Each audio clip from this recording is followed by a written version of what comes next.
पाहत आहात तिरंगा न्यूज महाराष्ट्र चॅनल। सांगली मिरज कुपवाड महानगरपालिका शाळा क्रमांक 14 येथे विद्यार्थ्यांचा शाळेतील पहिला दिवस असल्याने विद्यार्थ्यांना गुलाब पुष्प देऊन त्यांचा स्वागत समारंभ शाळा नंबर 14 मध्ये करण्यात आला। यावेळी अनेक मान्यवर उपस्थित होते। यामध्ये ज्येष्ठ सामाजिक कार्यकर्ते तानाजी रुईकर, वंचित बहुजन आघाडीचे महानगरपालिका अध्यक्ष माननीय नितीन सोनवणे, सामाजिक कार्यकर्ते युनुस चाबुकस्वार, शिवसेना कार्यकर्ते दिलीप नाईक, महिला कार्यकर्त्या शाखेरा जमादार, त्याचबरोबर सामाजिक कार्यकर्त्या सौ जैन शकील पीरजादे आदी मान्यवर या विद्यार्थ्यांच्या शाळेतील पहिला दिवस या कार्यक्रमासमेही उपस्थित राहून सर्व विद्यार्थ्यांना शुभेच्छा दिल्या। तिरंगा न्यूज महाराष्ट्र चॅनलसाठी मुख्य संपादक सलीम भाई अत्तार।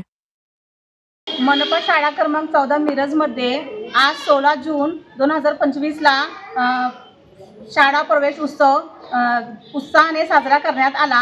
यावेळी सामाजिक कार्यकर्ते, नगरसेवक सगळे उपस्थित होते। सर्व पालक पाल्यांना घेऊन वेळेत उपस्थित होते। आमच्या शाळेत पहिलीसाठी 20 विद्यार्थ्यांचे ॲडमिशन झालेले आहेत। बालवाडीसाठी पण 25 विद्यार्थी दाखल झालेले आहेत आणि यावर्षी आमचं टार्गेट आहे इस बार 100 के पार।